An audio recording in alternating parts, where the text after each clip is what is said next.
진한 가베차의 향기가 냉방기에서 나오는 차가운 공기와 뒤섞였다.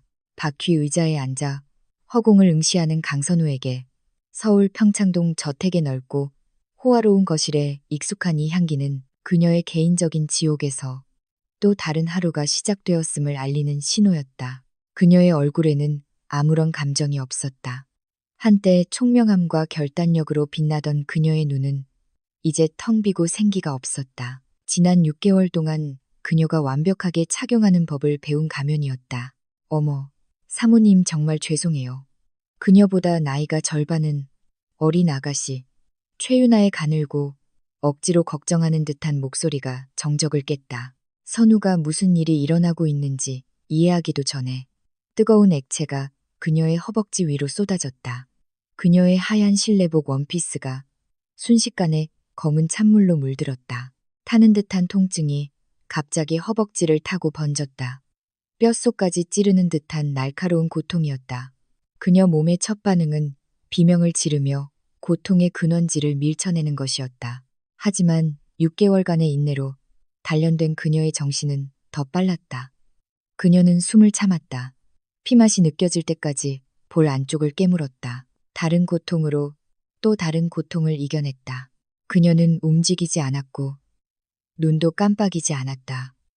그녀는 미동도 없는 조각상으로 남아있었다. 어이구, 여보, 정말 칠칠 맞네. 긴 안라 기자에 앉아있던 남편 박지훈이 핀잔을 줬다. 하지만 그의 목소리에는 걱정의 기색이 전혀 없었다. 마치 값비싼 도자기를 실수로 깨뜨린 것에 대한 짜증뿐이었다. 유나가 걸레를 들고 다가왔다. 그녀의 얼굴은 후회로 가득 찬 척했지만 그녀의 눈은 탐색적이었다. 그녀는 선우의 반응을 살폈다.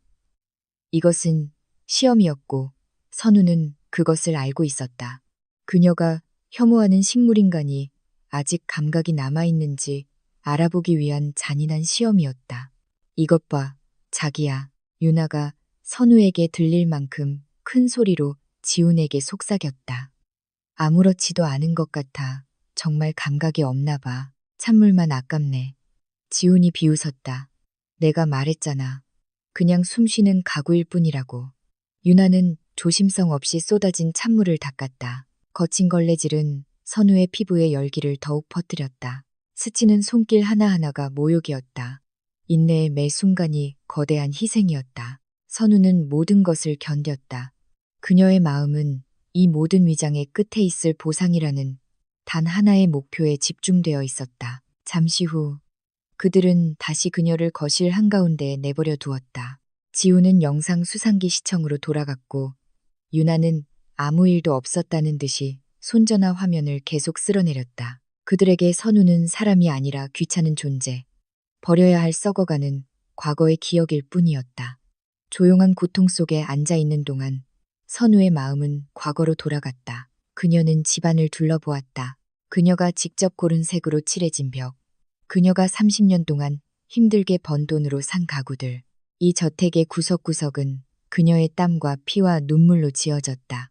작은 백반집에서 시작해 그녀는 그것을 유명한 한정식집으로 키워냈다. 그녀가 두뇌였고 그녀가 힘이었다. 그리고 지훈은 그녀의 가장 큰 실수였다. 조금 전 유나가 그녀의 화상에 발라준 양냄새는 그녀를 또 다른 냄새로 이끌었다. 차갑고 하얀 병실의 소독약 냄새. 3년 전이었다. 비가 오는 밤이었다. 지금처럼 창문에 부딪히는 것엔 빗방울 소리가 유일한 소음이었다. 그녀는 허리 아래가 마비된 지 3년이 되었다. 끔찍한 교통사고의 후유증이었다. 절망의 3년이었다. 하지만 그날 밤 기적이 일어났다. 누워있는 동안 그녀는 오른쪽 엄지발가락 끝에서 이상한 가려움을 느꼈다. 불가능하다고 생각했지만 다시 느껴졌다. 그녀는 온 힘과 믿음을 그 작은 신체 부위에 집중하려고 노력했고 마침내 그것이 움직였다. 아주 작고 거의 눈에 띄지 않는 움직임이었지만 그녀에게 그것은 지진과도 같았다. 눈물이 그녀의 눈에서 쏟아졌다. 순수한 기쁨의 눈물이었다. 그녀의 신경이 살아있었다. 희망이 있었다. 그녀가 가장 먼저 생각한 것은 지훈을 부르는 것이었다. 그들의 고통이 끝났다고, 다시 걸을 수 있게 되었다고 온 세상에 외치고 싶었다. 그녀를 버리지 않고 모든 것을 함께 해준 사랑하는 남편, 지훈. 하지만 지훈은 그녀 곁에 없었다. 보호자용 침대는 비어 있었다. 천천히 팔의 힘을 이용해 그녀는 바닥을 기어 살짝 열린 병실 문으로 향했다. 복도에서 지훈의 목소리가 들렸다. 다정하고 사랑이 가득했다. 걱정 마, 자기야. 응, 나야. 하지만 그 말들은 그녀를 위한 것이 아니었다. 그 목소리는 다른 사람을 향한 것이었다. 내 아내는 어때?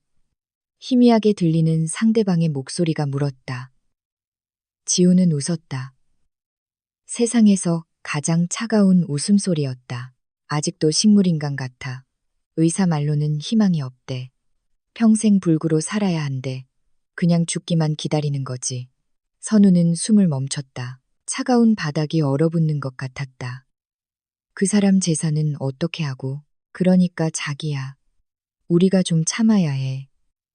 그 여자가 죽기 전까지는 재산을 팔 수가 없어. 모든 서류에 서명을 받거나 아니면 그 여자가 사라져야 전부 우리 것이 되는 거야. 조금만 더 참아. 한마디 한마디가 칼날이 되어 선우의 심장을 반복해서 찌르는 것 같았다. 그녀가 목숨을 맡겼던 남자. 그녀가 구원자라고 생각했던 남자는 그녀의 죽음을 기다리는 하이에나였다. 그의 사랑은 연극이었고 그의 보살핌은 투자였다. 그날 밤 차가운 병원 바닥에서 과거의 강선우는 죽었다. 그리고 그녀의 잿더미 속에서 새로운 여자가 태어났다. 복수를 위한 완벽한 때를 기다리는 여자. 그때부터 그녀는 자신의 회복을 숨겼다. 상태가 더 악화된 척, 사고로 정신까지 영향을 받은 척했다. 이것이 그녀의 무기가 되었다. 그들의 안일함이 그들을 잡을 덫이 될 것이었다. 요란한 천둥 소리가 그녀를 고통스러운 기억에서 깨웠다. 그녀는 현재로 돌아왔다. 지훈과 유나가 베란다에 서서 담배를 피우며 속삭이는 것이 보였다. 그들은 그녀가 잠들었거나 세상 물정을 모른다고 생각했다. 언제까지야, 지훈 씨. 나 이 노인네 돌보는 척하는 거 이제 지쳤어. 유나의 목소리가 들렸다. 지훈은 담배를 한 모금 깊이 빨아들인 후 정원으로 던져버렸다. 작은 불씨가 잠시 빛나다가 꺼졌다. 마치 그가 끝내려는 생명처럼. 거의 다 왔어. 자기야, 이 모든 게 거의 끝나가. 지훈이 대답했다. 그의 목소리는 기대감으로 가득 차 있었다. 이번 주 토요일에 모든 걸 정리했어. 청소하는 날이야. 청소하는 날. 그 단어들이 선우의 머릿속에 울려 퍼졌다. 그것은 집안 청소가 아니었다. 그것은 하나의 골칫거리를 치우는 것이었다. 그리고 그 골칫거리는 바로 그녀였다. 마음속에 서서히 기어오르는 두려움에도 불구하고 차가운 결단력이 그 자리를 대신했다. 그녀의 기다림은 틀리지 않았다. 쥐들이 곧 숨어있던 곳에서 나올 것이고 그녀, 강선우는 그들을 맞이할 준비가 완벽하게 되어 있었다. 그녀는 바퀴 의자에 미동도 없이 앉아 있었다. 그녀의 얼굴은 텅 빈 도화지 같았다. 하지만 그녀의 내면에서는 복수의 불꽃이 타오르기 시작하고 있었다. 곧 아주 가까운 시일 내에 그녀의 심판의 날이 올 것이었다. 다음 날, 뜻밖의 손님이 찾아왔다. 선우의 식당에서 20년 동안 지배인으로 일했던 나이 든 여성, 윤 여사였다. 그녀는 작은 과일 바구니를 들고 집 안으로 들어섰다. 세월의 흔적이 가득한 그녀의 얼굴에는 멍하니 넋이 나간 듯 바퀴 의자에 앉아있는 선우를 보자 슬픔이 어렸다. 사모님. 윤 여사가 불렀다. 그녀의 목소리는 감정을 억누르느라 떨리고 있었다. 그녀는 선우 옆 의자에 앉아 그녀의 손을 잡았다. 차갑고 생기가 없었다. 어떻게 지내세요? 좋아하시는 청포도를 좀 가져왔어요. 선우는 아무런 반응이 없었다. 그녀는 먼 곳을 응시하며 정신을 놓아버린 사람의 완벽한 모습을 유지했다. 갑자기 지훈이 부엌에서 나왔다. 그의 입가에는 억지 미소가 걸려 있었다. 아, 윤 여사님. 어쩐 일이세요? 선우가 좀 이래서 죄송합니다. 사고 이후로 계속 이래요. 그래서 찾아온 겁니다. 윤 여사는 부드럽게 대답하며 선우에게서 눈을 떼지 않았다. 그녀가 누구였는지 상기시켜주기 위해서요. 사람들이 우리가 하는 말을 이해하지 못한다고 할지라도 말이죠. 그녀는 선우의 손을 쓰다듬었다. 사모님, 기억나세요? 우리가 길모퉁이 작은 가게에서 처음 시작했을 때요. 비가 와서 지붕이 뺏었죠. 하지만 사모님은 말씀하셨어요. 윤 여사, 언젠가 이 빗방울은 돈비가 되어 내릴 거야. 그리고 정말 그렇게 됐죠. 윤 여사의 입가의 과거를 회상하며 작은 미소가 번졌다. 그때 사모님은 정말 용감하셨어요. 물러서는 법이 없었죠. 이 모든 것을 혼자서 일구셨어요. 두려움 없는 여자였죠. 윤 여사의 말 한마디 한마디에 선우의 내면에서 무언가 뜨거워졌다. 기억들. 그녀의 힘. 그녀의 성공에 대한 황금빛 기억들. 윤 여사의 말은 마른 식물에 물을 주는 것 같았다. 잠자고 있던 그녀의 정신을 깨우고 있었다. 지우는 분위기의 미묘한 변화를 감지했다. 불안한 초조함이 그의 가슴에 퍼졌다. 그는 이 늙은 여자를 내보내야 했다. 윤 여사님, 와주셔서 정말 감사합니다. 지우는 정중하지만 단호하게 말하며 천천히 일어섰다. 하지만 이제 선우가 좀 쉬어야 해서요. 쉽게 피곤해하거든요. 윤 여사는 그 뜻을 알아차렸다. 그녀는 일어나 다시 선우의 손을 잡았다. 알겠습니다, 사모님. 또 오겠습니다. 당신이 얼마나 강한 분인지 잊지 마세요. 그녀는 선우의 이마에 입을 맞추었다. 순수한 존경과 애정의 표현이었다. 지훈이 윤 여사를 문까지 배웅하고 거실로 돌아왔을 때 그의 얼굴에는 짜증이 서려 있었다. 무슨 소리를 하는 거야. 어차피 아무것도 못 알아들으면서 그는 선우를 혐오스럽게 힐끗 쳐다보며 혼잣말을 했다. 하지만 윤 여사의 말은 선우의 마음속에 이미 뿌리내렸다. 두려움 없는 여자. 그날 밤 온 집안이 어둠에 잠기고 안방에서 들려오는 지훈의 크고 규칙적인 코골이 소리만이 들릴 때 선우의 비밀의식이 시작되었다. 그녀는 30분을 더 기다려 적이 깊이 잠들었음을 확인했다. 그런 다음 매일 바퀴 의자 바퀴를 돌리며 더욱 강해진 순수한 팔의 힘을 이용해 그녀는 조심스럽게 몸을 의자에서 바닥으로 옮겼다. 고통 때문에 낮은 신음이 그녀의 목에서 새어나왔다. 6개월 동안 제대로 사용하지 않은 그녀의 다리는 감각 없는 두 개의 나무 토막 같았다. 하지만 그녀는 힘이 그곳에 있다는 것을 알았다. 깨우기만 하면 되었다. 땀으로 흠뻑 젖은 채 그녀는 벽으로 기어갔다. 그것을 지지대 삼아 천천히 몸을 일으켰다. 그녀의 다리는 나뭇잎처럼 떨렸다. 무릎이 주저앉을 것 같았다. 그녀는 차가운 벽에 등을 기댔다. 숨을 헐떡였다. 그때 사모님은 정말 용감하셨어요. 윤 여사의 말이 그녀의 주문이 되었다. 그녀는 다시 시도했다. 손바닥을 벽에 짚었다. 남은 힘을 모두 모았다. 그리고 마침내 그녀는 섰다. 떨리고 불안정했지만 서 있었다. 눈물이 그녀의 눈에서 쏟아졌다. 하지만 슬픔의 눈물이 아니었다. 성공의 눈물이었다. 그녀는 한 걸음 내디뎌 보았다.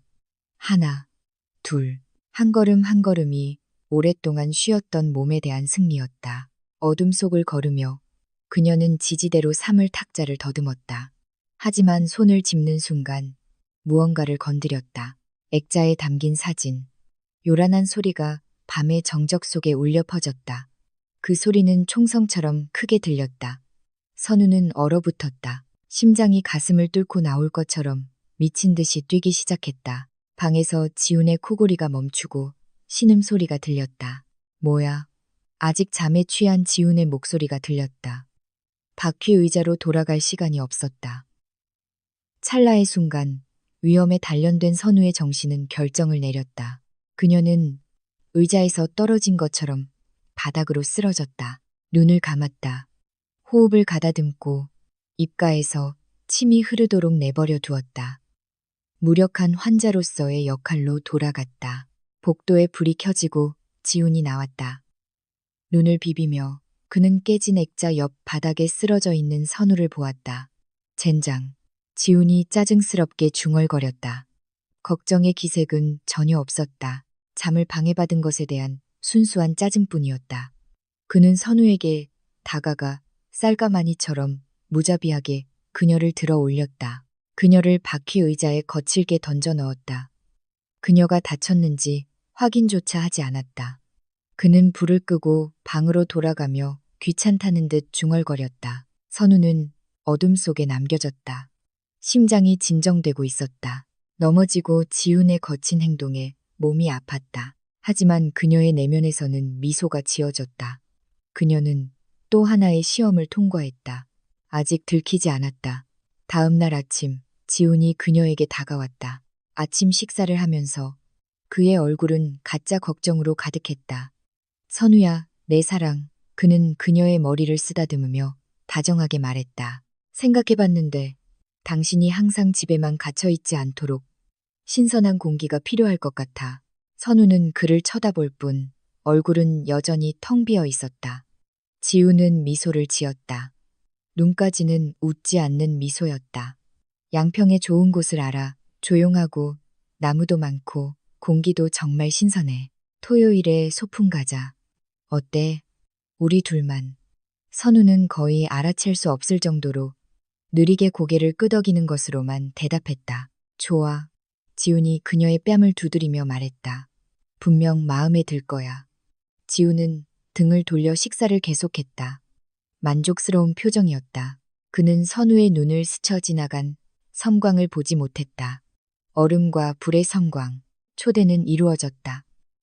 덫은 준비되었다. 그리고 선우는 그녀의 나약함이라는 가면 뒤에서 양평의 산에서 자신의 운명을 맞이할 준비가 되어 있었다. 그 후 며칠은 마치 두껍고 무거운 담요가 저택을 뒤덮은 듯 흘러갔다. 벽시계의 바늘이 돌 때마다 선우에게는 토요일이 다가오고 있음을, 지훈이 그녀의 종말로 정한 날이 다가오고 있음을 상기시켰다. 겉으로 그녀는 바퀴 의자에 앉은 말 없는 형상으로 남아 있었다. 하지만 내면에서 그녀의 마음은 인생 최대의 전투를 준비하는 장군처럼 움직이고 있었다. 청소 이틀 전인 목요일 밤, 선우는 지훈이 베란다에서 전화로 속삭이는 소리를 들었다. 그녀는 머리를 한쪽으로 기울인 채 잠든 척했지만 그녀의 청각은 독수리처럼 날카로웠다. 네, 알겠습니다. 지훈의 목소리가 들렸다. 그의 목소리는 긴장감으로 가득했고 억지로 침착함을 유지하고 있었다. 일주일만 더 시간을 주세요. 딱 일주일이요. 지금 큰 건을 하나 처리하고 있거든요. 그게 끝나면 2배로 갚을 수 있어요. 긴 침묵이 흘렀다. 지훈이 전화기 너머의 말을 듣고 있는 동안이었다. 그럴 필요까지는 없습니다. 지훈이 갑자기 소리쳤지만 이내 목소리를 낮췄다. 제발요. 월요일이면 돈이 생깁니다. 월요일이면 모든 걸 손에 넣는다고요. 전화를 끊자 지훈은 거친 욕설을 내뱉으며 화분 하나를 찼다. 깨진 흙그릇 소리가 밤의 정적을 갈랐다. 이것은 선우의 의심을 확신시켜 주었다. 단순한 탐욕이 아니었다. 지훈은 절박했다. 그를 쫓는 채권자들이 있었고 그녀의 재산이 유일한 해결책이었다. 이것이 그의 서두름과 점점 심해지는 잔인함을 설명했다. 이것은 더 이상 부자가 되기 위한 계획이 아니었다. 살아남기 위한 계획이었다. 그의 생존은 그녀의 죽음에 달려 있었다.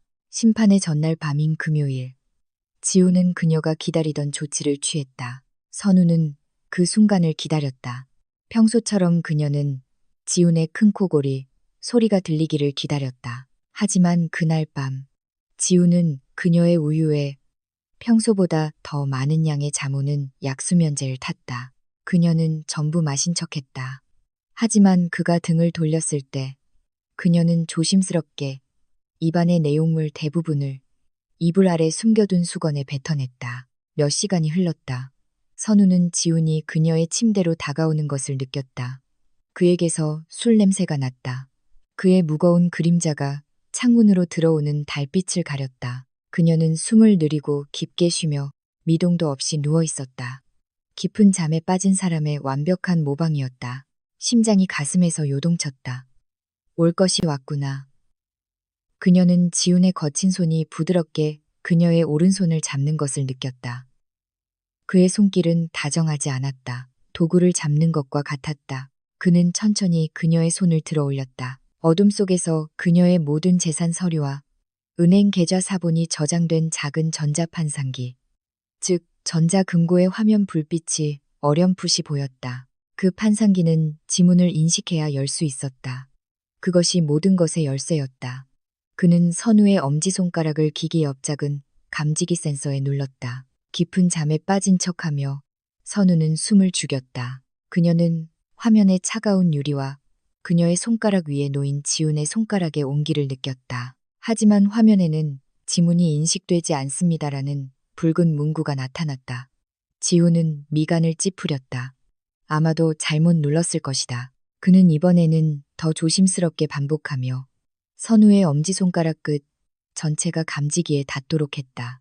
다시 한번 똑같은 붉은 문구가 그를 맞았다. 뭐야? 지훈이 혼잣말로 중얼거렸다. 세 번째 시도에서 그는 더 강하게 눌렀다. 그 힘에 선우의 손가락이 거의 휘어질 뻔했지만 그는 여전히 실패했다. 억눌린 욕설이 그의 입에서 터져 나왔다. 어떻게 된 거야? 불가능해. 이게 등록된 지문인데. 확실해. 그녀의 무표정한 가면 아래 선우의 마음속에는 승리의 미소가 번졌다. 아직 멀었어. 박지훈.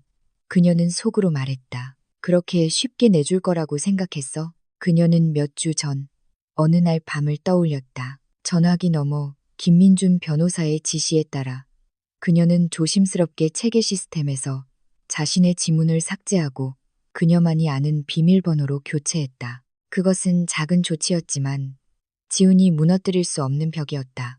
극도의 짜증으로 지훈은 선우의 손을 거칠게 놓았고 손은 침대 옆으로 힘없이 떨어졌다. 그는 목구멍에서 터져나오려는 실망의 비명을 참으며 눈을 질끈 감았다. 창문을 통해 들어오는 달빛 속에서 선우는 지훈의 굳게 담은 턱과 눈에 서린 분노를 보았다. 그는 다가와 그녀를 쳐다보았다.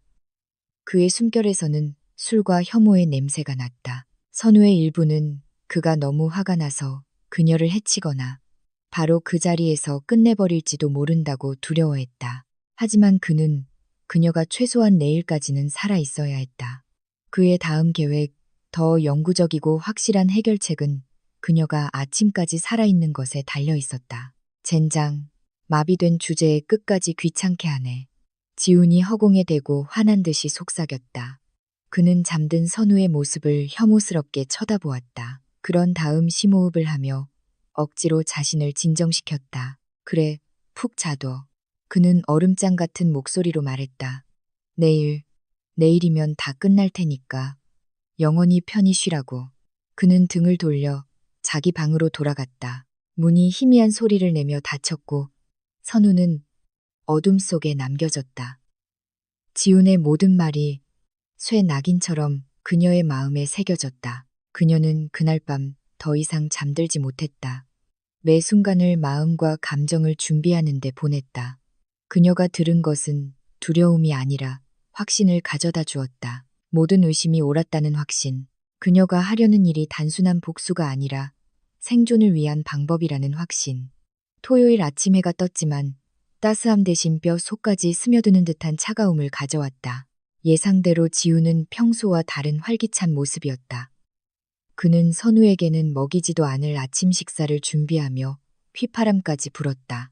그는 그녀에게 단순한 실내복을 입히고 마치 마지막 공연을 위해 인형을 준비하듯 조심스럽게 머리를 빗겨주었다. 그의 모든 행동은 선우를 구역질나게 하는 가짜 보살핌으로 가득했다. 우리 여행 갈 준비됐어, 자기? 그가 물었다. 그의 목소리는 소름 끼쳤다. 산책하기 좋은 날이야. 지훈은 그녀를 바퀴 의자에서 들어올려 박 주차된 차로 향했다. 어젯밤 술과 섞인 지훈의 값싼 향취가 선우의 코를 찔렀다. 이것은 그녀의 사형 집행인의 냄새였다. 지훈은 그녀를 조수석에 조심스럽게 앉혔다. 그가 그녀의 몸에 안전벨트를 매주는 동안 선우는 기회를 잡았다. 그녀의 헐렁한 옷 아래 예전에 미리 만들어둔 비밀 주머니 속에서 그녀는 손가락 끝으로 차가운 금속, 그녀의 손전화를 느꼈다. 거의 움직이지 않고 옷에 가려진 동작으로 그녀는 옆면의 단추를 2번 눌렀다. 김 변호사가 그녀를 위해 설정해둔 단축키였다. 옆구리에서 미세한 진동이 느껴졌다. 신호였다. 녹음이 시작되었다. 지훈이 차문을 닫았다. 그녀의 운명을 봉인하는 듯한 묵직한 소리였다. 그는 차를 돌아 운전석에 올라타며 다시 즐거운 가락을 휘파람으로 불었다. 그는 그 순간부터 자신이 내뱉는 모든 말, 모든 웃음, 모든 숨소리가 법정에서 증거가 될 것이라는 사실을 알지 못했다. 지우는 차의 시동을 걸었다. 넓은 진입로를 후진하는 동안 선우는 마지막으로 그녀의 피와 땀으로 지은 집을 바라보았다. 그녀의 죽음으로 향하는 여정이 시작되었다. 아니, 더 정확히 말하면 박지훈의 몰락으로 향하는 여정이 시작되었다. 여행은 익숙한 도시의 소음으로 시작되었다. 자동차 경적 소리, 강변북로의 혼잡한 교통 흐름, 보도를 바삐 오가는 사람들. 모든 것이 평범한 토요일 아침처럼 보였다. 하지만 검은 세단 안의 공기는 무겁고 말하지 않은 단어들로 가득 차 있었다. 선우는 창밖을 내다보았다. 그녀의 얼굴은 텅 빈 도화지 같았지만 마음속으로는 매초를 처리하고 있었다. 도심에서 멀어질수록 풍경은 서서히 바뀌었다. 고층 빌딩은 주택가로, 그리고 나무들로 바뀌었다. 넓은 도로는 좁아졌다. 양평의 산기풀을 향해 구불구불 올라갔다. 도시의 소음은 자동차 엔진 소리와 지훈의 즐거운 휘파람 소리만이 깨는 정적으로 바뀌었다. 거의 통행이 없는 도로 구간에 이르자 지훈은 손전화를 꺼내 번호를 눌렀다. 그는 함께 있는 사람이 듣지도 이해하지도 못하는 존재라고 완전히 확신하며 확성기, 스피커폰 모드로 설정했다. 여보세요. 자기. 지훈이 활기차게 인사했다. 자기. 어때? 어디쯤이야? 유나의 가늘고 숨길 수 없는 기대감에 찬 목소리가 답했다. 가는 중이야. 그녀의 휴식처에 거의 다 왔어. 지훈이 농담 섞인 목소리로 대답했다. 여기 정말 좋아. 자기야. 아주 조용해. 길고 긴 휴식을 취하기에 완벽한 곳이지. 선우는 유나의 가벼운 웃음소리를 들었다. 전화기 너머의 모든 웃음소리가 그녀의 귀를 찌르는 바늘 같았다. 거기 아무도 못 보는 거 확실해? 유나가 물었다. 아무도 없어 자기야. 걱정 마. 지훈이 자랑하듯 말했다. 영상 기록 장치, CCTV도 없고 집도 없고 사람도 없어. 천국 같아. 이게 끝나면 우리 모든 문제는 끝이야. 쓰레기는 이제 버리는 거지. 쓰레기. 그 단어가 선우의 마음에 박혔다. 30년의 결혼 생활, 사랑, 보살핌, 모든 것이 쓰레기라는 한 단어로 귀결되었다. 그녀는 미동도 없이 앉아 있었다. 하지만 옷 아래에서 그녀의 주먹은 손톱이 손바닥을 파고들 정도로 세게 쥐어져 있었다. 그녀의 옆구리에 있는 손전화는 지훈의 판결이 될 모든 도끼 어린 말을 빨아들이며 뜨거워지는 것 같았다. 못 기다리겠어, 자기야. 유나가 교태 섞인 목소리로 말했다. 우리가 제일 좋아하는 발포 포도주 샴페인 주문해놨어. 차갑게 해둘까? 그래 자기야. 차갑게 해둬. 지훈이 웃으며 말했다. 돌아가면 축하 잔치를 하는 거야. 우리 둘만의 새로운 인생의 시작을. 우리가 가고 싶은 곳 어디든 여행하는 거야. 강남에 있는 그 고급 집도 사는 거고.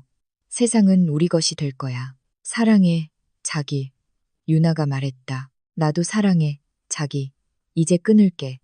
최종 목적지에 거의 다 왔어. 통화가 끝나자 지훈의 입가에 승리의 미소가 그려졌다. 그는 거울을 보고 머리를 정리했다. 그런 다음 마치 거기에 있는 것을 잊었다는 듯 선우를 힐끗 쳐다보았다. 입가의 미소는 사라지고 차가운 표정으로 바뀌었다. 몇 분 후 그는 빽빽한 나무들로 뒤덮인 거의 사용되지 않는 길로 차를 몰았다. 귀뚜라미 소리와 부드러운 바람 소리 외에는 아무것도 들리지 않았다. 그는 엔진을 껐다. 갑작스러운 침묵은 귀가 먹먹할 정도였다. 지훈은 차에서 내렸다. 그는 서두르지 않았다. 그의 모든 움직임은 침착하고 계산적이었다. 그는 선우 쪽 문을 열었다. 안전벨트를 풀고 감정 없이 그녀를 밖으로 들어 올렸다. 그는 차 뒤에서 꺼낸 바퀴 의자에 선우를 앉혔다. 그는 바퀴 의자를 도로에서 멀리 키 큰 풀로 뒤덮인 낭떠러지 가장자리로 밀었다. 그곳에서는 아래의 푸른 산들이 보였다. 끔찍한 범죄를 위한 아름다운 풍경이었다. 그는 멈췄다. 그는 선우 뒤에 섰다. 그의 손은 여전히 바퀴 의자 손잡이에 놓여 있었다. 그는 마치 그 순간을 음미하듯 심호흡을 했다. 여기 경치 좋지. 그가 말했다. 그의 목소리는 생기가 없었다. 공기가 신선해. 그는 대답을 기대하지 않았다. 선우야. 그는 잠시 후 말했다. 미안하게 됐어. 그 말은 아무런 후회 없이 그의 입에서 나왔다. 마치 의사가 나쁜 소식을 전하는 것처럼 내 운명은 여기까지야. 그것이 그의 마지막 말이었다. 그는 바퀴 의자를 놓았다. 그는 뒤돌아서서 돌아보지 않고 차로 걸어갔다. 자갈 위를 걷는 그의 구두 소리가 정적을 깨는 유일한 소리였다. 그는 차에 타서 시동을 걸고 빠르게 차를 몰아 사라졌다. 선우는 차가 멀어지는 것을 지켜보았다. 차 뒤의 붉은 불빛이 숲의 어둠 속으로 사라지는 두 개의 악마의 눈처럼 점점 작아지다가 마침내 길모퉁이로 완전히 사라졌다. 그녀는 혼자 남겨졌다. 그녀와 산의 정적. 1분 동안 그녀는 움직이지 않고 앉아 있었다. 지훈의 그림자조차 완전히 사라져심을 확인한 후 무언가 변했다.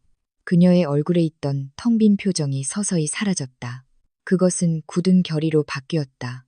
조금 전까지 생기가 없던 그녀의 눈은 갑자기 두 개의 타오르는 숯불처럼 불타올랐다. 그녀는 천천히 비밀 주머니에서 손전화를 꺼냈다. 화면을 확인했다. 녹음 중. 3시간 2분 45초. 차가운 미소가 그녀의 입가에 번졌다. 그녀는 중지 단추를 눌렀다. 그런 다음 그녀는 두 손을 바퀴 의자 팔걸이에 올려놓았다. 심호흡을 하며 자유의 신선한 공기를 음미했다. 팔의 힘을 이용해 그녀는 자신을 밀어 올렸다.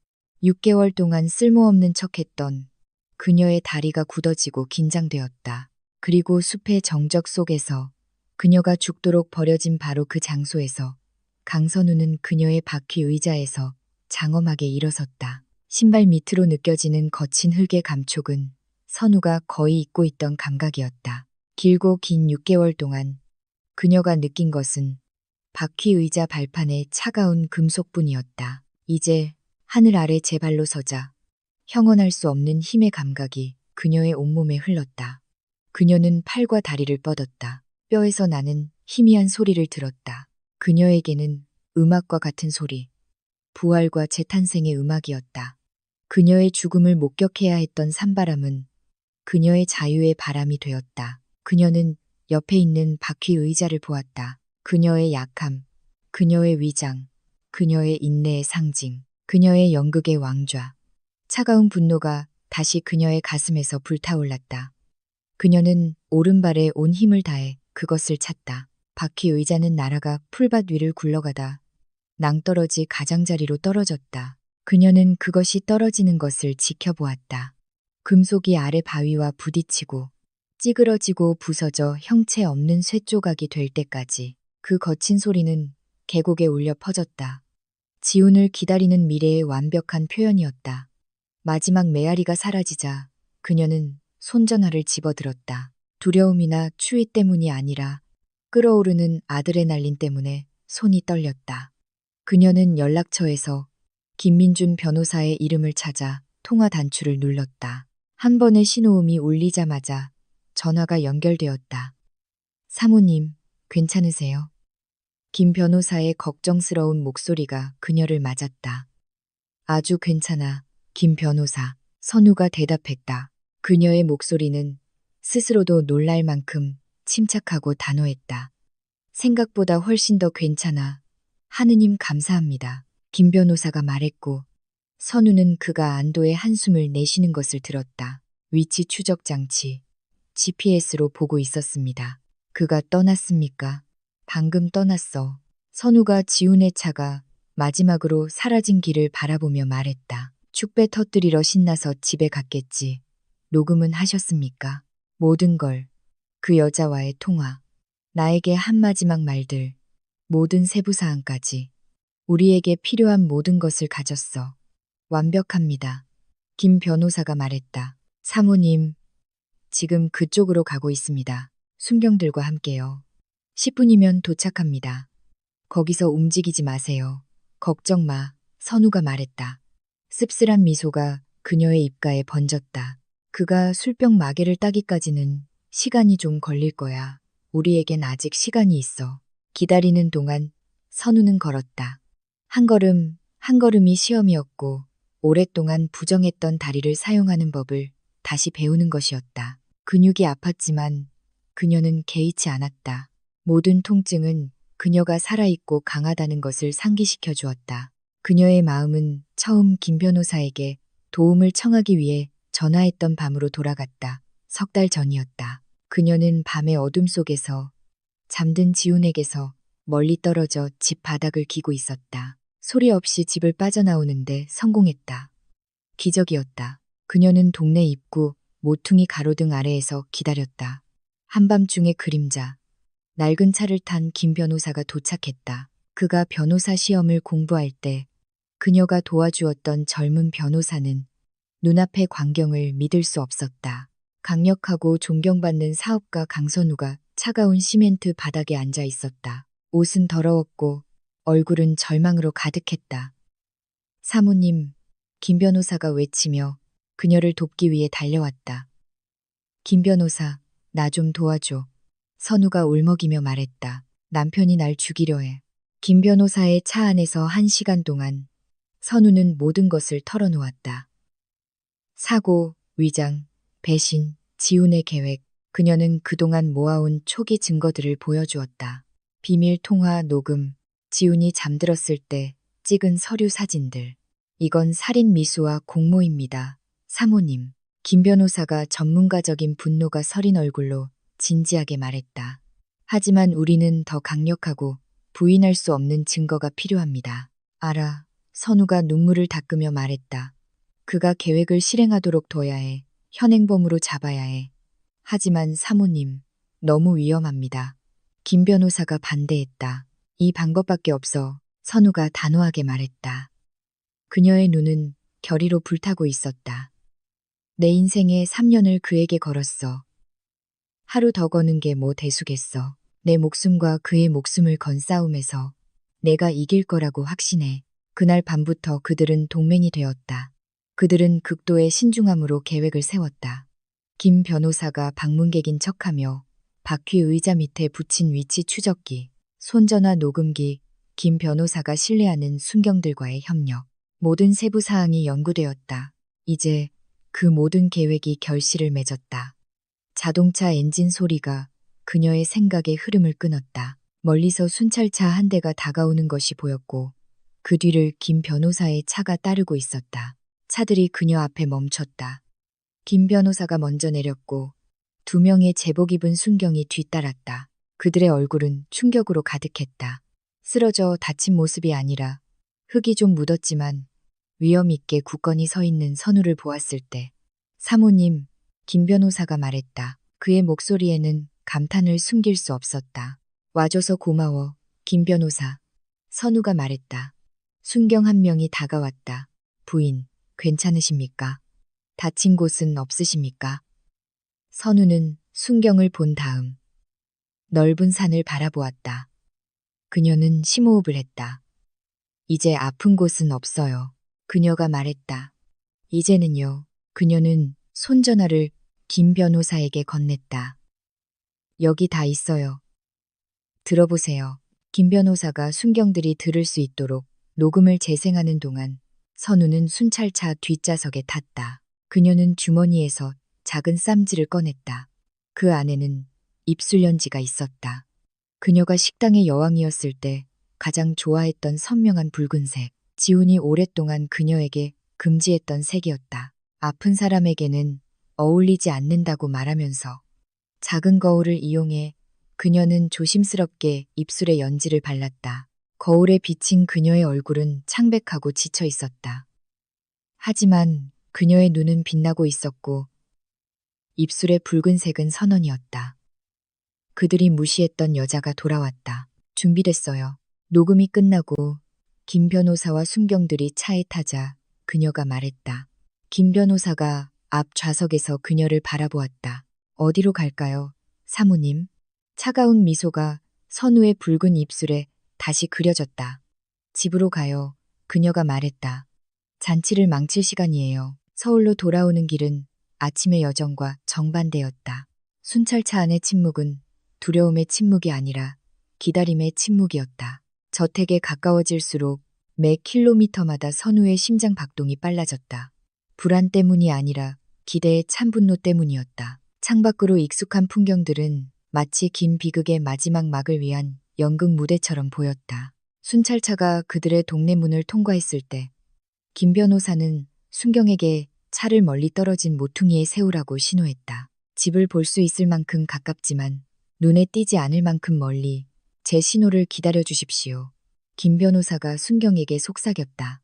그들은 고개를 끄덕였다. 정말 괜찮으시겠습니까? 사모님. 김 변호사가 선우에게 물었다. 그의 목소리는 걱정으로 가득했다. 저희가 지금 바로 진입할 수 있습니다. 선우는 고개를 저었다. 그녀의 눈은 2층 안방 창문에 고정되어 있었다. 그곳에 불은 환하게 켜져 있었다. 저물어가는 해 속에서 즐거운 초대장처럼. 아니, 김 변호사. 그녀는 단호하게 말했다. 이 집은 내 집이야. 이 인생도 내 인생이고 내가 직접 끝낼 거야. 그들의 얼굴을 보고 싶어. 김 변호사는 이해와 감탄으로 가득 찬 표정으로 고개를 끄덕였다. 그는 선우를 위해 문을 열어주었다. 선우는 차에서 장엄하게 내렸다. 대문을 향해 길바닥을 밟는 그녀의 발걸음 하나하나는 확고하고 무게가 있었다. 이곳은 그녀가 한때 도움을 청하기 위해 어둠 속을 기었던 길이었다. 이제 그녀는 빚을 받으러 온 사람처럼 그 길을 걷고 있었다. 그녀는 힘들이지 않고 대문을 열었다. 잠겨있지 않았다. 그들은 그만큼 확신에 차 있었다. 크고 묵직한 원목으로 만들어진 현관문으로 다가갈수록 안에서 들려오는 소리가 들리기 시작했다. 희미한 가락, 그리고 이어서 터져 나오는 큰 웃음소리, 지훈의 웃음소리였다. 기쁨과 안도로 가득 찬 선우는 문 앞에서 멈췄다. 그녀는 심호흡을 하며 들끓는 심장을 진정시켰다. 그녀는 쌈지에서 오랫동안 사용하지 않았던 자신의 열쇠를 꺼냈다. 천천히 열쇠 구멍에 넣었다. 소리 없이 돌렸다. 문이 열렸다. 그녀를 가장 먼저 맞이한 것은 냄새였다. 값비싼 술과 닭튀김, 그리고 유나의 진한 향취가 뒤섞인 냄새. 그것은 그들의 축하의 냄새였다. 그녀의 무덤 위에서 버리는 성공의 냄새. 문 근처 바닥에는 여성용 신발 한 켤레가 흩어져 있었다. 매우 높은 굽의 빨간색 뾰족 구두. 유나의 신발. 마치 온 집이 자기 것인 양 아무렇게나 던져져 있었다. 거실에서는 이제 그들의 대화가 더 선명하게 들렸다. 잔을 부딪히는 소리와 함께. 우리를 위해 건배, 자기. 지훈이 즐겁게 말했다. 우리의 새로운 인생을 위해. 건배. 유나가 대답했다. 그녀의 목소리는 날카로운 종소리 같았다. 와, 자기야. 기분이 정말 가벼워. 그 흙냄새 나는 여자가 없으니까 집이 갑자기 넓어진 것 같아. 내 말이, 지훈이 웃으며 말했다. 진작에 할 걸 그랬어. 내가 정말 바보였지. 너무 오래 참았어. 착한 남편 연기하느라 얼마나 힘들었는지. 연기 대상감 아니야? 당연하지. 자기. 당신은 정말 최고야. 유나가 칭찬했다. 그런데 그 여자 못 찾을까? 걱정 마. 찾아도 뭘 어쩌겠어. 소풍 가자고 데려갔다고 말하겠지. 게다가 누가 정신 나간 불구의 말을 믿겠어. 거기서 굶어 죽거나 얼어 죽으면 더 좋고. 사고잖아. 보험금까지 타낼 수 있으니 일석이조지. 큰 웃음소리가 뒤따랐다. 충분했다. 선우는 들어야 할 모든 것을 들었다. 그녀는 등 뒤에 문을 닫았다. 그들의 즐거운 축하를 깨뜨리는 큰 소리가 났다. 거실이 갑자기 조용해졌다. 누구야? 지훈의 목소리가 들렸다. 목소리가 변했다. 불안감이 섞여 있었다. 선우는 대답하는 대신 걷기 시작했다. 적당한 높이의 굽이 있는 그녀의 구두는 윤이 나는 나무 바닥 위에서 느리고 규칙적인 소리를 냈다. 똑, 딱, 똑, 딱. 모든 소리는 거실에 있는 두 사람의 불안감을 두드리는 망치 소리 같았다. 누구냐고 지훈이 다시 물었다. 이제 그의 목소에는 공포의 기색이 서려 있었다. 아마도 강도이거나 채권자들이라고 생각했을 것이다. 선우는 거실 입구에 이르렀을 때 문턱 아래에서 멈췄다. 그녀는 어둠 속에 서 있었다. 거실에서 나오는 빛을 등진 그림자. 그녀 앞의 장면은 지옥에서 온 그림 같았다. 지훈과 유나는 거의 옷을 입지 않은 채 안락의자에서 서로를 껴안고 있었다. 그들 앞 탁자에는 얼음통에 담긴 술병, 두 개의 잔, 그리고 흩어져 있는 닭뼈들이 있었다. 역겨운 잔치였다. 두 사람 모두 그녀가 있는 방향을 쳐다보고 있었다. 그들의 눈은 놀라움으로 커졌고 어둠 속의 인물을 알아보려 애쓰면서 서서히 공포로 물들었다. 선우는 손을 들어 천천히 조명 단추를 켰다.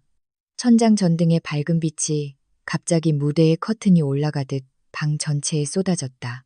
순간 그들은 그녀를 보았다. 반응은 즉각적이지 않았다.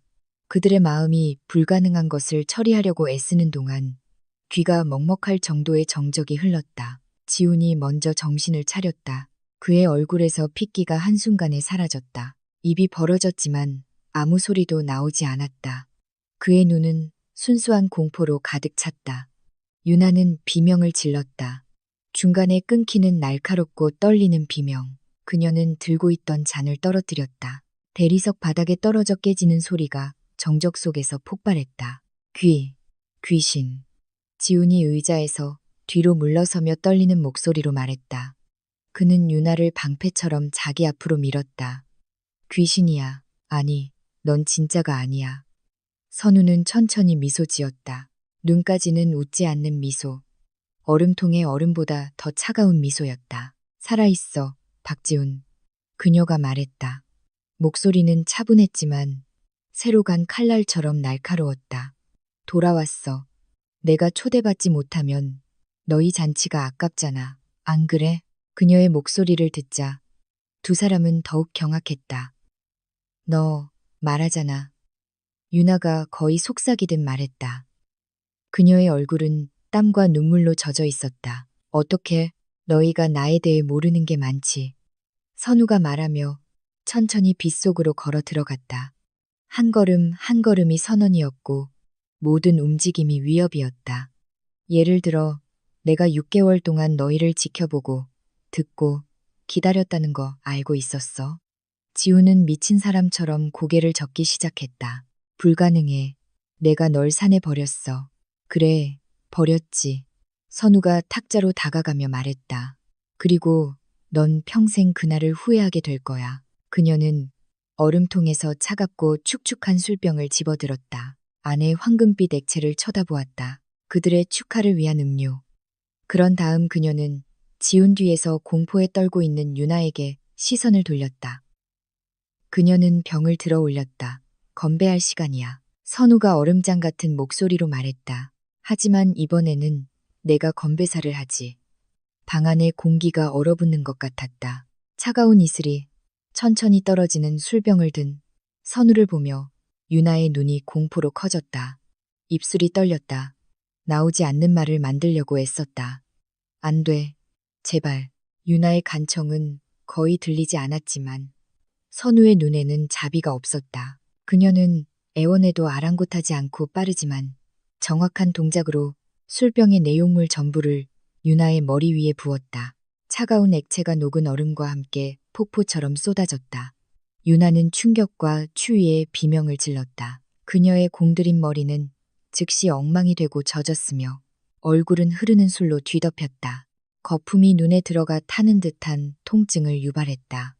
그녀는 얼굴을 필사적으로 닦으며 소리쳤다. 그건 선우가 빈병을 탁자에 내려놓으며 차갑게 말했다.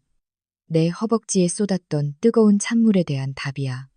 그 차가움이 화상을 좀 식혀줬으면 좋겠네. 유나가 충격에서 회복하기도 전에 선우의 오른손이 재빨리 허공을 갈랐다. 짝 하는 날카로운 소리. 뺨을 때리는 소리가 거실 전체에 울려 퍼졌다. 조금 전 깨진 유리잔 소리보다 더 컸다.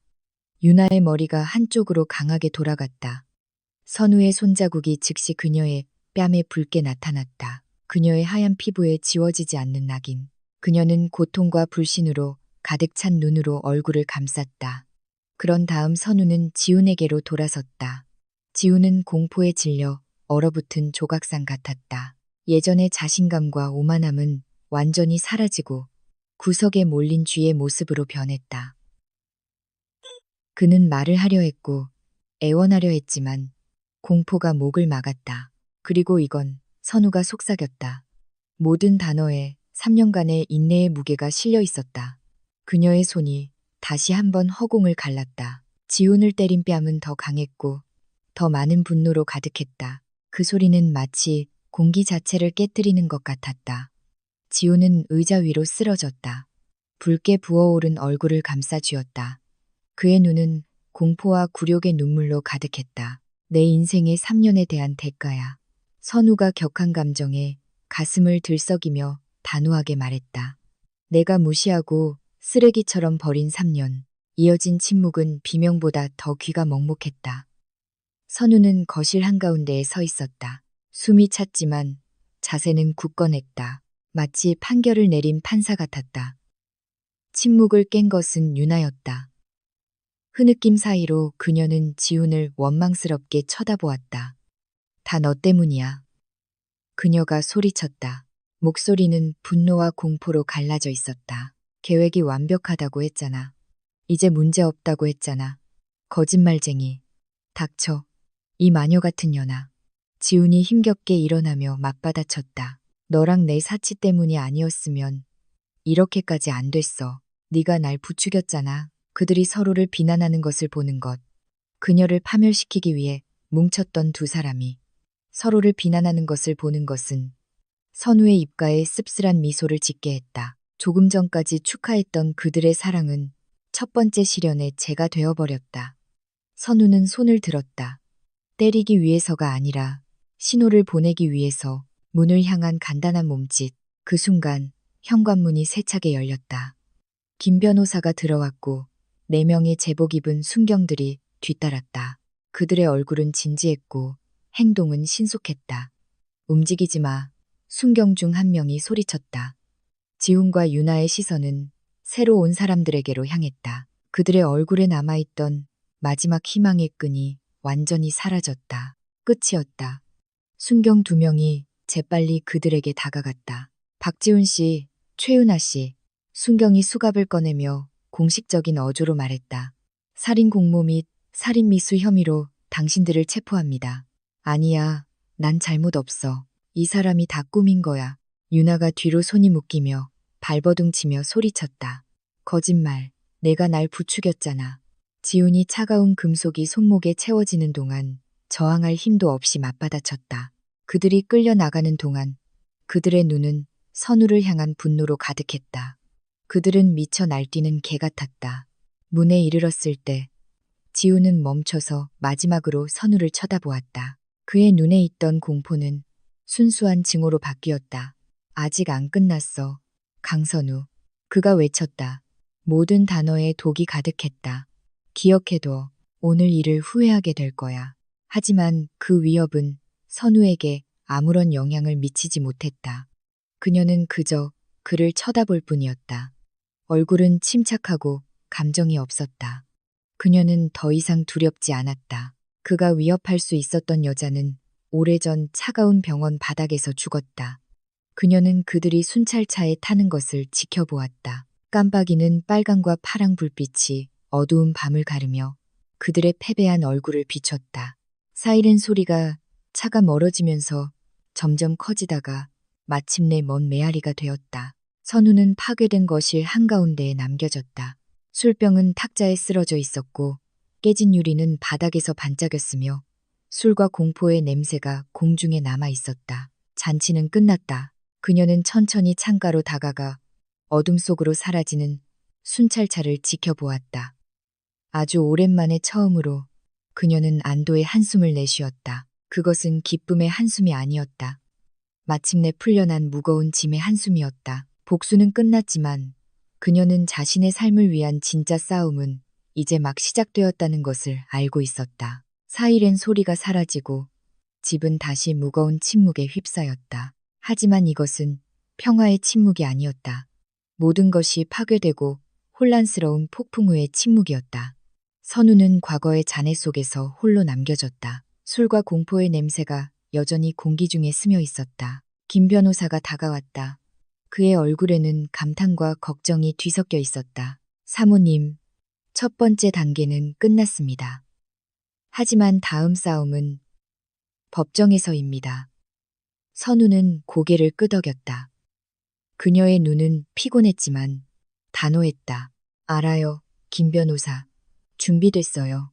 그 후 며칠 동안 저택은 작전실이 되었다. 김 변호사는 식당의 큰 탁자 위에 모든 서류를 펼쳐 놓았다. 각 서류는 그들이 맞춰야 할 퍼즐 조각이었다. 토지 등기부 등본, 은행 거래 내역서, 사업 계약서. 더 깊이 파고들수록 선우는 지훈의 배신의 깊이를 더 많이 발견했다. 그가 빼앗으려 한 것은 그녀의 목숨뿐만이 아니었다. 그는 그녀가 힘들게 이룬 모든 것을 서서히 훔치고 있었다. 사모님, 이것 좀 보십시오. 어느 날 오후 김 변호사가 은행 서류를 가리키며 말했다. 사모님 명의의 건물 중 하나를 담보로 거액의 돈을 빌렸습니다. 선우는 미간을 찌푸렸다. 불가능해. 난 은행에서 돈을 빌린 적이 없어. 여기 서류가 있습니다. 사모님의 서명이 있는 위임장인데 지훈 씨에게 권한을 부여하는 내용입니다. 김 변호사가 설명했다. 서명이 가짜입니다. 하지만 아주 정교하게 만들어졌습니다. 선우는 손이 차가워지는 것을 느꼈다. 그녀는 잠든 척했던 밤들을 떠올렸다. 지훈이 옆에서 무언가를 하고 있다는 것을 느꼈던 밤들. 아마도 그는 낡은 서류에서 그녀의 서명을 연구했을 것이다. 그녀가 무력한 존재인 척하느라 바쁜 동안 지훈은 거짓의 제국을 건설하느라 바빴다. 그뿐만이 아닙니다. 사모님, 김 변호사가 더 심각한 목소리로 덧붙였다. 빌린 돈은 사모님의 어느 계좌로도 들어오지 않았습니다. 해외 계좌로 빠져나갔고 거액의 현금 인출도 있었습니다. 아마 노름 빚을 갚는 데 썼을 겁니다. 분노의 물결이 다시 선우를 휩쌌다. 그는 그녀를 배신했을 뿐만 아니라 바보로 만들고 있었다. 그녀의 이름과 노력을 이용해 자신의 악습과 내연녀와의 생활 자금을 대고 있었다. 싸움은 더 이상 정의만을 위한 것이 아니었다. 그녀의 이름과 명예를 되찾기 위한 것이었다. 어느 날 밤, 선우가 혼자 흩어진 서류를 정리하고 있을 때 전화벨이 울렸다. 등록되지 않은 번호였다. 그녀는 받기를 망설였지만 무언가 그녀를 재촉했다. 여보세요, 선우. 나야. 상대방의 목소리는 작고 갈라졌지만 그녀는 틀릴 리 없었다. 지훈이었다. 어떻게 전화했어? 그녀가 차갑게 물었다. 그건 중요하지 않아. 그가 대답했다. 들어봐. 우리 얘기 좀 해야 해. 우리가 할 얘기는 없어. 선우가 단호하게 말했다. 있어. 선우. 있어. 지훈이 절박한 목소리로 우겼다. 용서해줘. 내가 잘못했어. 그래. 하지만 우린 부부잖아. 가족이잖아. 법정까지 가지 않고 해결하자. 내가 모든 걸 포기할게. 모든 걸 돌려줄게. 소송만 취하해줘. 선우는 웃었다. 기쁨 없는 웃음이었다. 가족은 서로를 죽이려 하지 않아. 박지훈. 그리고 우리 대화는 끝났어. 판사님께 설명해. 지훈의 말투가 갑자기 변했다. 애원은 익숙한 포악함으로 바뀌었다. 네가 이길 것 같아. 내 빚이 다 드러나면 너도 끌어들일 거야. 우린 부부야. 기억해. 내 빚은 내 빚이기도 해. 우리 둘 다 가라앉을 거야. 두고 보지. 선우가 차분하게 대답했다. 너와 함께 떠다니느니 양심 깨끗하게 가라앉는 게 낫겠어. 그녀는 전화를 끊었다. 하지만 지훈의 위협은 공기 중에 남아 있었다. 그녀의 마음속으로 파고들려는 독처럼 가장 큰 시련은 일주일 후에 찾아왔다. 정원을 정리하고 있을 때 검은색 승합차 한 대가 갑자기 대문 앞에 멈췄다. 키가 크고 인상이 험악한 남자 2명이 내렸다. 강선우 씨를 찾고 있는데요. 한 명이 거친 목소리로 물었다.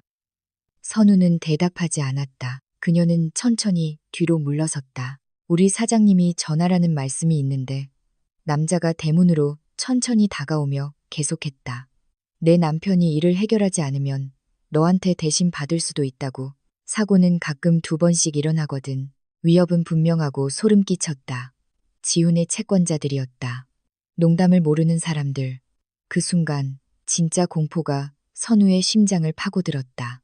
지훈과의 싸움은 하나였다. 하지만 그와 함께하는 그림자들과의 싸움은 다른 것이었다. 다행히도 김 변호사의 조언대로 그녀는 항상 비상호출 단추를 가지고 다녔다. 그녀는 그것을 눌렀다. 단 몇 분 만에 동네 경비 차량이 도착했다. 정기적으로 순찰하는 순찰차가 뒤따랐다. 2 남자는 재빨리 승합차에 올라타 쏜살같이 사라졌다. 그날 밤 선우는 어둠 속에 앉아 떨고 있었다. 지훈과 대면했을 때 보여주었던 모든 용기가 서서히 사라지는 것 같았다. 보이지 않는 적들, 위협, 빚, 법적 문제들은 육체적 대면보다 더 지치게 했다. 다시 전화벨이 울렸다. 김 변호사였다. 사모님, 아까 있었던 일에 대해 들었습니다. 괜찮으십니까? 모르겠어, 김 변호사. 선우가 인정했다. 목소리는 약했다. 더 이상 감당할 수 있을지 모르겠어. 하실 수 있습니다, 사모님. 김 변호사가 단호하게 말했다. 혼자가 아니시니까요. 저는 이미 지훈 씨의 알려진 공범들에 대해 임시 접근 금지 명령을 신청했습니다. 그의 채권자들을 조사하기 위해 수사기관에도 연락했습니다. 우리는 법적인 방법으로 그들과 싸울 겁니다. 김 변호사의 목소리에 담긴 결의에 찬 무언가가 다시 선우에게 활력을 불어넣었다. 그리고 좋은 소식이 있습니다. 김 변호사가 덧붙였다. 뭔데요? 법원으로부터 소환장을 받았습니다. 첫 공판이 다음 달로 잡혔습니다. 소환장, 공식적인 문서, 정의의 수레바퀴가 움직이기 시작했다는 신호. 선우는 심호흡을 했다. 마음속의 두려움은 사라지지 않았다. 하지만 그것은 익숙한 감정, 즉 싸우려는 결의로 바뀌었다. 그림자들은 무서울 수 있지만 그녀는 그들이 이기도록 내버려 두지 않을 것이다. 법정은 그들을 몰아낼 빛이 될 것이다. 고마워요, 김 변호사. 그녀가 말했다. 목소리가 다시 굳건해졌다. 재판 준비를 하죠. 마지막 싸움이 다가오고 있었다. 공판일은 차갑고 잿빛 하늘과 함께 찾아왔다. 마치 앞으로 일어날 일들의 무게에 공감하는 듯했다. 선우가 법원 긴 복도를 김 변호사와 함께 걸을 때 모든 소리가 증폭되는 것 같았다. 서류가 바스락거리는 소리, 기다리는 사람들의 희미한 기침 소리, 윤이 나는 바닥에 울려 퍼지는 그들의 발자국 소리. 이곳은 말과 법으로 이루어진 전쟁터였고 선우는 준비된 채로 왔다. 법정 안의 공기는 긴장감으로 가득했다. 방은 어두운 목재로 만들어져 정의의 무게를 암시했다. 선우는 앞쪽 좌석, 김 변호사 바로 뒤에 앉았다. 무릎 위에서 2 손을 굳게 잡고 있었다. 잠시 후 피고인들이 들어왔다. 먼저 죄수복을 입은 유나가 들어왔다. 한때 화려하고 생기 넘쳤던 젊은 여성은 칙칙한 옷에 삼켜진 듯 보였다. 화장기 없는 얼굴은 창백했고 눈은 불안하게 움직이며 모든 사람의 시선을 피했다. 이어서 지훈이 들어왔다. 그 역시 죄수복을 입고 있었고 예전에 자신감 넘치던 자세는 약간 구부정한 모습으로 변해 있었다. 그는 더 말랐고 눈 밑에는 검은 그림자가 드리워져 있었다. 선우와 눈이 마주쳤을 때 그의 눈에 짧은 분노의 섬광이 스쳤다가 이내 바닥으로 시선을 돌렸다. 사자는 젖은 생쥐가 되어 있었다. 공판이 시작되었다. 검사는 살인 공모, 살인 미수 혐의를 제기했고 위조 서명과 관련된 문서 위조 혐의를 추가했다. 모든 단어는 그들을 무덤으로 더 깊이 박는 목과 같았다. 지훈의 변호사는 그를 피해자로, 스트레스에 시달리던 남편으로, 도박에 빠졌고 유나의 나쁜 영향에 휩쓸렸을 뿐이라고 묘사하려 했다. 동정심을 얻기 위한 필사적인 시도였다. 하지만 증거는 거짓말을 하지 않았다. 첫 번째로 공개된 것은 음성 녹음이었다. 법정 중앙에 확성기가 놓였다. 즐겁고 천진난만한 지훈의 목소리가 조용한 방 안에 울려 퍼졌다. 가는 중이야. 그녀의 휴식처에 거의 다 왔어. 길고 긴 휴식을 취하기에 완벽한 곳이지. 쓰레기는 이제 버리는 거지. 모든 단어가 강한 뺨을 맞는 것처럼 느껴졌다. 선우는 법정 직원들부터 판사까지 사람들의 얼굴 표정이 변하는 것을 보았다. 의심은 혐오로 바뀌었다. 지우는 고개를 숙였다. 그의 손은 탁자 위에서 주먹을 쥐고 있었다. 유나는 조용히 울기 시작했다. 증인 강선우 씨를 모시겠습니다. 검사가 말했다. 선우의 무릎이 떨렸지만 그녀는 굳건히 서려고 애썼다. 김 변호사의 도움을 받아 그녀는 증인석으로 걸어갔다. 한 걸음 한 걸음이 싸움이었다. 선서 아래 그곳에 앉았을 때 그녀는 자신의 모든 것이 드러나는 기분이었다. 강선우 씨, 검사가 부드럽게 물었다. 이 법정에서 그날의 사건들을 설명해 주시겠습니까? 선우는 심호흡을 했다. 그녀는 변호사도 지훈도 아닌 판사를 바라보았다. 그날은 그녀가 시작했다. 처음에는 목소리가 작았지만 점차 커졌다. 원래 제 죽음의 날이었습니다. 그녀는 모든 것을 이야기했다. 위장, 학대, 뜨거운 찬물을 쏟은 일, 산으로의 여정, 지훈의 마지막 말, 내 운명은 여기까지야. 그녀가 말하는 동안 기억들이 생생하게 되살아났다. 그녀는 다시 한번 추위, 고독, 두려움을 느꼈다. 하지만 이제 그 감정들은 더 이상 그녀를 두렵게 하지 않았다. 그녀는 그것들을 연료로 사용했다. 6개월 동안 그녀는 계속했다. 눈에 눈물이 고이기 시작했다. 저는 식물인 척, 감각 없는 물건인 척 했습니다. 정의를 얻을 수 있는 유일한 방법이라고 알았기 때문에 모든 것을 견뎠습니다. 제 남편과 그의 내연녀가 제 집에서 제가 죽기를 기다리며 잔치를 벌이는 것을 보는 고통을 견뎠습니다. 그녀의 말은 법정에 무거운 침묵을 남겼다. 그녀의 고통은 모두에게 느껴졌다. 그 후 예상치 못한 일이 일어났다. 이에 있습니다. 재판장님, 유나의 변호사가 외쳤다. 제 의뢰인 역시 이 사건의 피해자입니다. 판사가 말을 하기도 전에 유나가 갑자기 일어섰다. 그녀의 얼굴은 눈물과 콧물로 젖어 있었다. 이 사람이 모든 걸 계획했어요. 그녀가 지훈을 가리키며 소리쳤다. 돈을 얻기 위해 뭐든지 할 거라고 했어요. 걸림돌을 제거해야 한다고 했어요. 전 그냥 따랐을 뿐이에요. 그 사람을 사랑했어요. 무서웠어요. 그 폭발은 관의 마지막 못이 되었다. 자신을 구하려는 절박함 속에서 한 그녀의 자백은 검찰의 주장을 더욱 확고히 했다. 닥쳐. 지훈이 마침내 폭발했다. 배신자, 정숙, 재판장이 망치를 두드리며 큰 소리로 외쳤다. 소동은 잠시 동안만 지속되었다. 하지만 그것으로 충분했다. 판결은 거의 모든 사람의 얼굴에 쓰여 있었다. 몇 시간의 재판, 모든 증거 음성 녹음, 위조 문서, 순경의 증언가 제시된 후 판결의 시간이 왔다. 재판장이 판결문을 읽는 동안 모두가 일어섰다. 본 사건에서 검찰은 피고인 박지훈과 최유나가 살인 공모죄를 저질렀음을 합리적인 의심의 여지 없이 입증하였습니다. 선우는 뒤따르는 법률 용어들을 듣지 못했다. 그녀가 들은 유일한 단어는 유죄였다. 유나는 오열했다. 지훈은 탁자를 주먹으로 쳤다. 패배의 고개를 숙이기 전 마지막 무의미한 저항이었다. 이에 피고인 박지훈에게는 가석방 없는 무기징역을 선고한다. 피고인 최유나에게는 마지막에 협조한 점을 감안하여 20년의 징역을 선고한다. 끝났다. 그들이 법정에서 끌려나갈 때 지훈은 선우 앞을 지나쳤다. 그는 잠시 멈췄다. 그들의 눈이 다시 마주쳤지만 이제 지훈의 눈에는 분노가 없었다. 깊고 차가운 공허함만이 있었다. 완전히 패배한 사람의 모습. 선우가 법원 건물을 나왔을 때 잿빛 하늘이 밝아지기 시작했다. 햇살 한 줄기가 구름을 뚫고 그녀의 얼굴에 닿았다. 오랫동안 심장을 거짜매던 무거운 쇠사슬이 마침내 끊어진 것처럼 온몸이 가벼워지는 기분이었다. 하지만 가벼움과 함께 공허함도 있었다. 몇 달 동안 그녀 삶의 중심이었던 복수가 끝났다. 이제 무엇을? 그녀는 자신을 향해 미소 짓고 있는 김 변호사를 보았다. 우리가 이겼습니다, 사모님.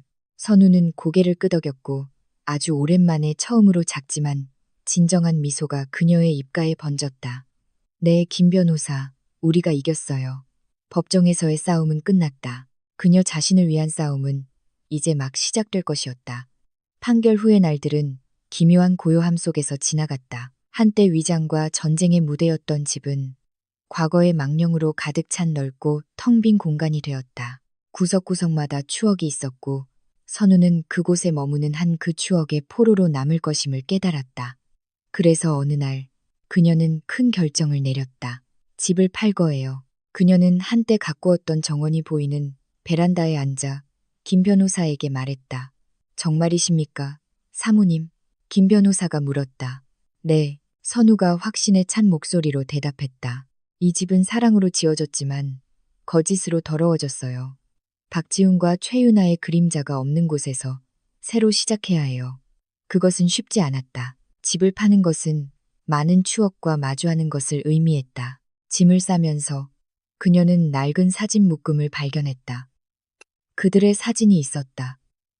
신혼 때 여행과 축하의 사진들. 모든 사진에서 지우는 미소 짓고 있었다. 그녀가 진짜라고 믿었던 미소. 분노 대신 깊은 슬픔이 느껴졌다. 사진 속의 여자, 순수하게 온 마음을 다해 의심 없이 사랑했던 그 여자가 안쓰러웠다.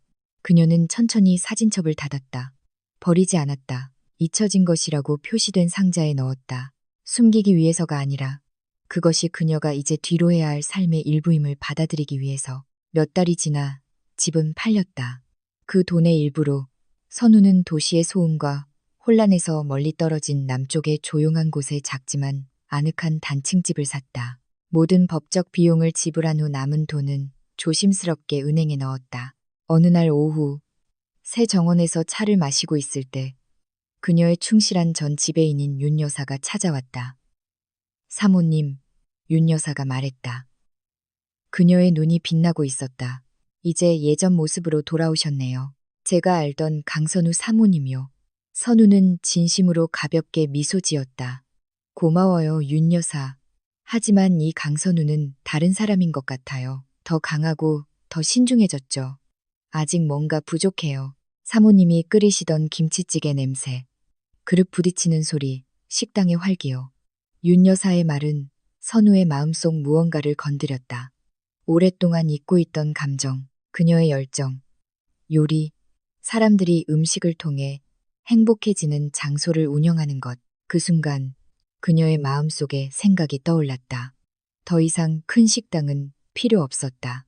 불을 뗐지도 않았다. 그녀에게 필요한 것은 목표, 자신만의 무언가였다. 또 한 달간의 계획이 지났다. 서류 작업은 김 변호사의 도움을, 인맥은 윤 여사의 도움을 받아 선우는 새집 근처 동네의 작은 공간을 찾았다. 정원이 있는 오래된 집으로 작고 아늑한 식당에 완벽했다. 그녀는 바빠졌다. 직접 색을 골랐다. 주방을 설계했다. 모든 탁자, 모든 의자, 모든 그릇이 그녀의 세심한 검토를 거쳤다. 이것은 그녀에게 일이 아니었다. 치유의 과정이었다. 망치가 울릴 때마다 고통스러운 기억 하나가 새로운 희망으로 대체되는 것 같았다. 그녀는 가게 이름을 선우의 주방이라고 지었다. 단순하고 진심 어리고 그녀의 것이었다. 개업일이 왔다. 큰 축하 행사나 요란한 장식은 없었다. 그들은 그저 문을 열었다.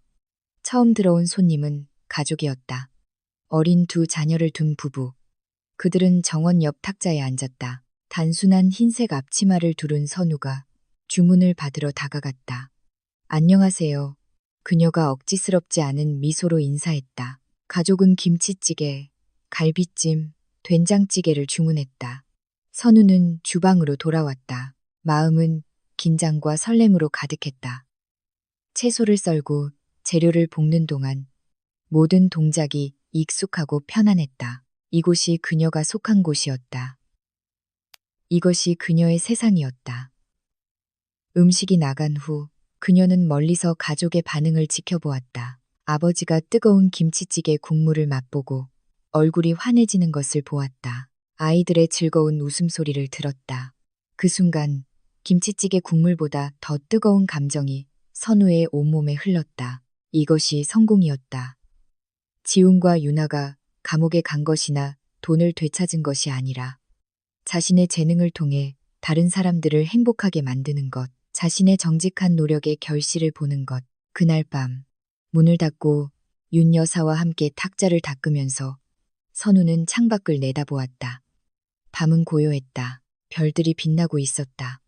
그녀는 더 이상 어둠 속에서 우는 마비된 여자가 아니었다. 더 이상 분노에 불타는 여자가 아니었다. 그녀는 강선우였다. 요리사, 사업가, 생존자. 그녀의 복수는 법정에서 끝나지 않았다. 그것은 마늘 냄새와 손님들의 웃음소리 사이 주방에서 끝났다. 그녀는 다른 사람의 삶을 파괴하는 것에서가 아니라 자신을 다시 세우는 것에서 자신을 찾았다. 그녀는 깊은 숨을 내쉬며 새로운 시작의 향기를 맡았다. 선우의 여명은 밝아왔고 마침내 그녀는 진정으로 자유로워졌다.